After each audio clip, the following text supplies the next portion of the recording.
Hi, this is Peru. I transformed my digestive health with the help of the community, and now I'm helping a lot of people to improve their health. Today, my topic is on sleeps, naps, and caffeine timings. Like a lot of you would have questions, right?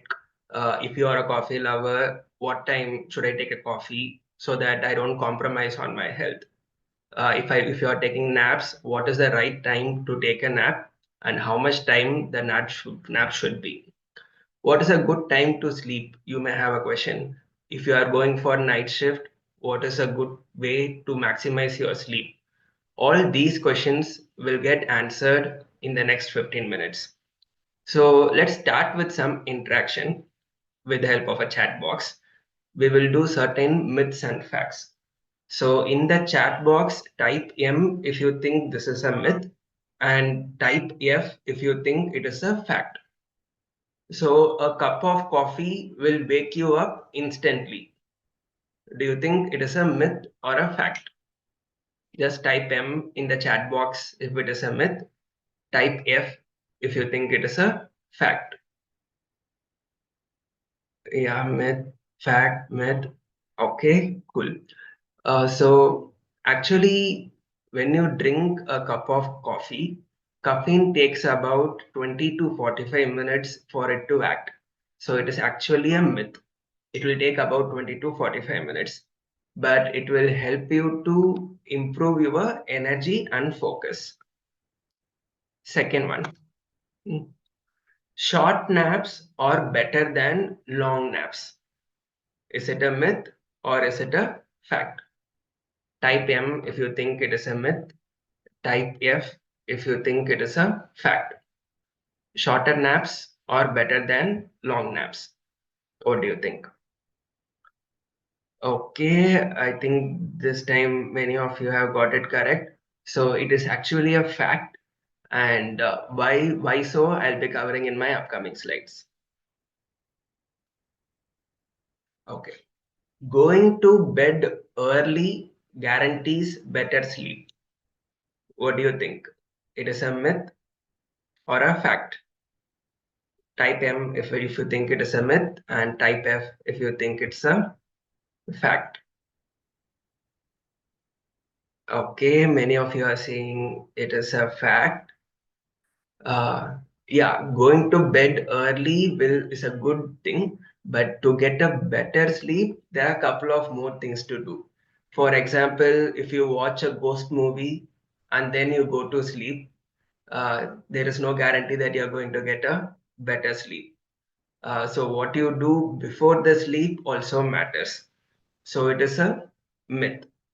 And let's say you had a you're not having a consistent sleep schedule. Like today you're going to bed early, but tomorrow you are not going to bed early. Then again, it won't guarantee better sleep. You should have a consistent sleep routine. If you go to bed early every day and before going to bed, if you take care of certain things, then it will guarantee you better sleep. So just going to bed early will not guarantee you better sleep. So it's a myth. Okay. So do you know there are two kinds of sleep? I never thought there were two kinds of sleep unless I joined the community and learned through this community only. And these two kinds of sleep alternates. So what are these two kinds of sleep? One is called as a REM sleep or deep sleep. This is where we get our dreams. We may be thinking of some problem, we may get a solution when we sleep. So that is REM sleep. Other is non-REM sleep. In simple terms, it is light sleep. So during this sleep is when the cleaning activity happens. So you know that every cell produces energy with the help of mitochondria. So there is some combustion of oxygen happening. So there are going to be some waste products that gets created. These have to be cleaned out, and these will be cleaned out in your brain cells only when you sleep, and that happens in the non-REM sleep. So we need at least 8 hours of sleep, and that has to start between 8 p.m. and 10 p.m. That means right after the session, you should go to sleep so that your brain cells gets cleaned up. Okay, so why and when should we sleep? Um, Continuing on the cleaning activity, this diagram is an illustration of that. So on the right side, you see that the waste inside your blood vessels in your brain is still there if you sleep at 2 p.m. because, sorry, 2 a.m.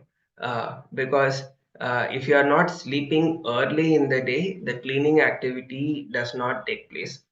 But if you sleep at 10 p.m., then the cleaning activity takes place and in the non-REM sleep. That means light sleep occupies 80% of your sleep cycle when you sleep at 10 p.m.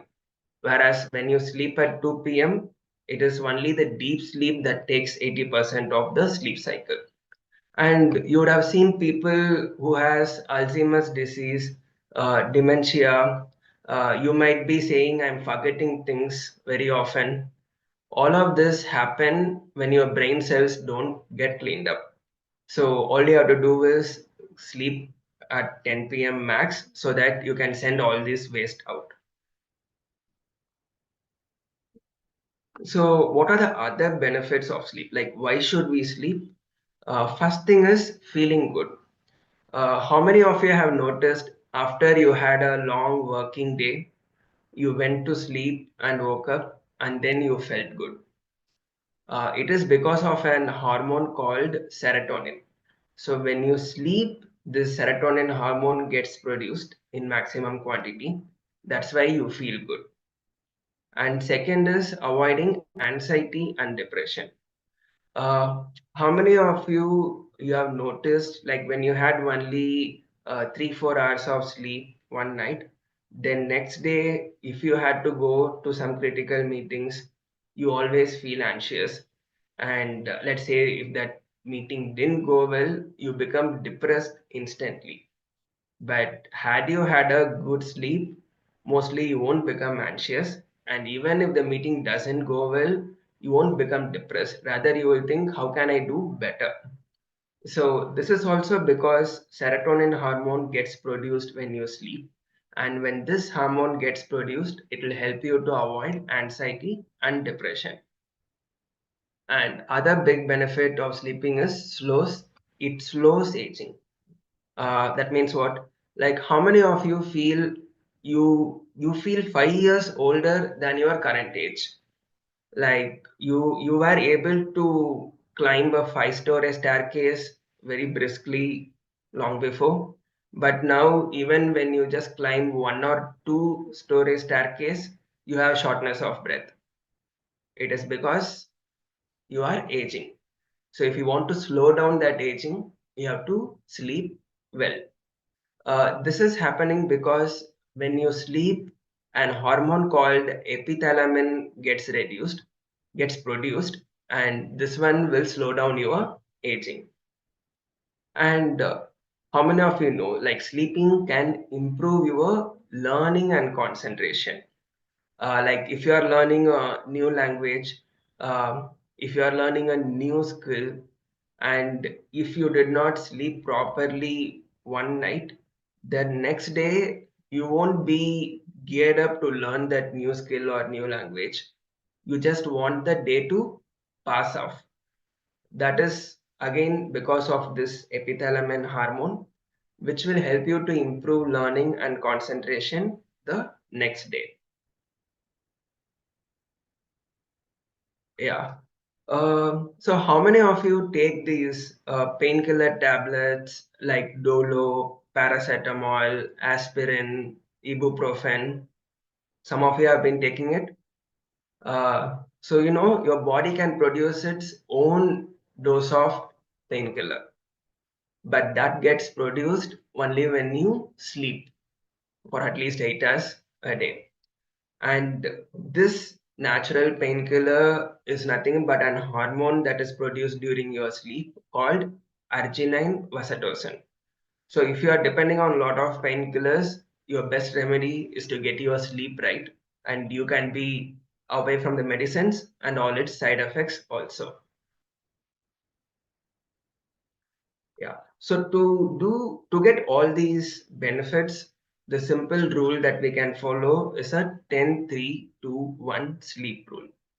That means 10 hours before bed, no caffeine, because caffeine reduces the output of these sleep hormones by about 50% for 5 hours.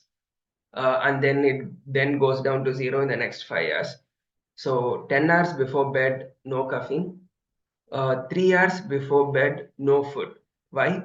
Because for our body, digestion is the biggest energy user. So 3 hours before bed, no food. And 2 hours before bed, no work or stressful activities like no gymming, 2 hours before bed. Uh, and 1 hour before bed, no more screens. So no phones, laptops, TVs, 1 hour before bed. Rather, we will engage in some meditation and some bedtime routines. Yeah. Um, so what all can we do during the day so that we can increase these nightly hormones? First thing is early sleep, like we should be in the bed by 10 p.m. Second is banana. So banana helps you to produce this melatonin hormone, which will help you to go to sleep. It is for kids, it's a good thing. But if you have some health condition like diabetes or obesity, then it is not preferred to take in the night because banana has a high glycemic index. So always check with your coach before making any changes. And laughter during the day helps you to sleep better during the night. And chamomile tea is one thing, and walnuts is another thing that will help you to increase these nightly hormones. And most important thing is exercise. So I told you about that natural painkiller that gets produced when we sleep. When the body uses that natural painkiller, it produces some waste. And if that waste is not expelled by the body the next day, the subsequent night, that natural painkiller won't get produced. And what is required to expel that waste? It's exercise. So you need to exercise during the day so that the brain gets maximum blood supply and it is able to expel out the waste created by the use of natural painkiller. So these are some ways that you can increase your nightly hormones. Okay. So a lot of people have a question. I go for night duty. How can I get my sleep right? Yeah, if you are going for a night duty, it is not possible to get your sleep right. But the schedule that I have given here is the best thing that you can follow so that you can maximize your nightly hormone production. First is if your work time is from 11 p.m. to 7 a.m., then after coming back from work, don't eat. Just go directly to sleep and then wake up around 11 a.m., do your exercise, and then have lunch directly. So, no breakfast, you just go and have lunch directly. And then eat light at 5 p.m. and you have to go to sleep again at 6 p.m. and wake up just before your work, which is like at 10:30. In that way, there is some intersection in the night time and there is some intersection in the morning time, which is good for your hormone production.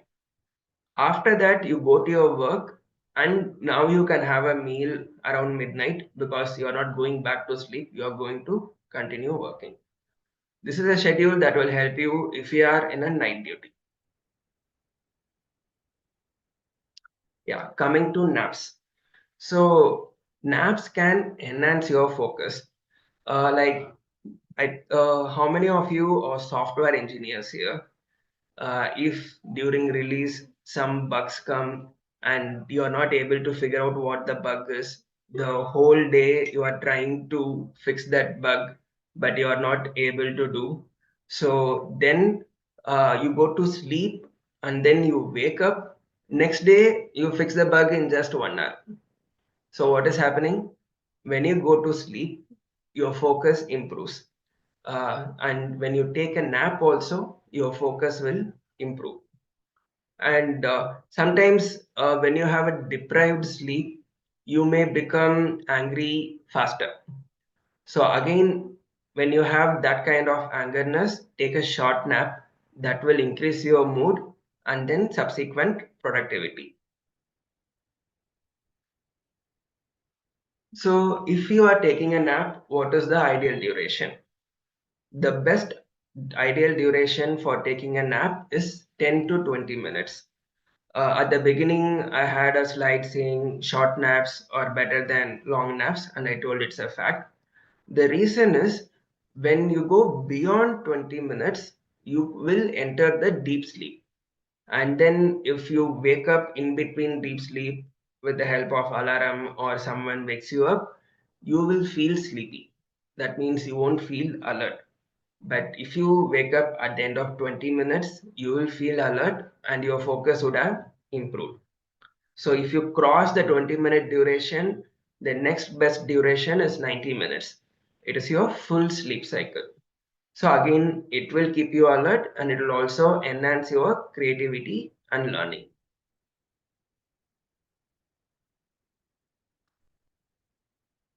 So what is the best nap time? The best nap time is mid-afternoon between 1 to 3 p.m. Because if we sleep later than that, it will disrupt our sleep in the night. So we want to make sure that we are able to sleep better in the night. So 1 to 3 p.m. is a good time to take a nap, and the nap should be of 10 to 20 minutes. Okay, coming to the most awaited topic. How many of you are coffee lovers here? How many of you cannot give up coffee even for 1 week or tea? So, what does this coffee do? Basically, it has caffeine. Caffeine is a stimulant. It blocks a chemical called adenosine. So, whenever we are awake during the day, adenosine keeps accumulating in the brain so that in the night we go to complete sleep. So, adenosine is a sleep promoting chemical. But when we take a caffeine or coffee, the stimulant will block that adenosine. That's why we feel awake. So caffeine is found in coffee, teas, and energy drinks mostly. So in case you are taking any of these, what is the best time to take it? First best time to take it is in the morning between 9 to 11 a.m. So that we also told there should be 10 hours gap between caffeine and sleep. So 9 to 11 a.m. is a good time. You have the 10 hours gap between caffeine and the sleep time. Second best time is before a nap. Uh, so if you remember, I told caffeine takes about 20 minutes for it to act, and nap also should be for 20 minutes. So just before the nap, if you take it, after 20 minutes, you are getting a double energy boost. And more importantly, you should avoid caffeine after 3 to 4 p.m. because it will again disrupt your sleep in the night and reduce the nightly hormones production. Yeah, some important points to note when you are taking caffeine. First thing is do not have it in empty stomach because caffeine produces more acid in the stomach and it can irritate the lining of the stomach. So it can lead to gastritis. So never have caffeine in the empty stomach. Second, if your breakfast is light, again do not have it for the same reason. Have the coffee or any caffeinated drink after lunch. And always give a gap of 1 hour after eating because caffeine reduces the absorption of iron by about 39%. And if you have anemia, you need iron. Even if you don't have it, if you eat iron-rich foods like spinach, beetroot, etc., you should give a gap of 1 hour, otherwise iron absorption will be inhibited by the caffeine. Caffeine also inhibits calcium, magnesium, and zinc absorption. That's why it is always a good idea to give a gap of 1 hour after eating before you take any caffeinated drinks like coffee, tea. And you should avoid it if you have acidity or GERD already. Why? So just on top of the stomach, there is a muscle called esophageal sphincter. That is what will protect the stomach acid from not entering outside the stomach. It doesn't help you to reach the esophagus. But when you have caffeine, that muscle gets loosened up. So the acid can easily come up, and then it will again cause you more acidity or gastroesophageal reflux disease. So avoid coffee, tea if you already have acidity or GERD. And caffeine is a diuretic. That means it will make you excrete more water. So you may get dehydrated, which can again lead to headaches. So drink at least one extra glass of water for every glass of caffeinated drink. And also, if you are having energy drinks are high in caffeine. And since caffeine is a stimulant, it makes your heart pump more blood. So it can create some oxidative stress in the body. So to avoid the negative effects of it, if you are having energy drinks, take energy drinks which has antioxidants like vitamin C, at least 40 mg of vitamin C in it, so that it will negate the side effects of caffeine.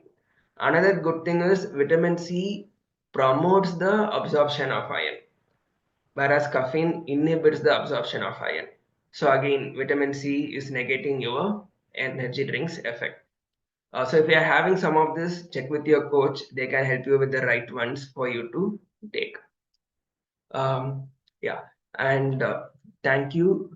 This is what I wanted to share. So sleep is important, but in case you don't get it, just rest on the bed. It will still help you. Thanks.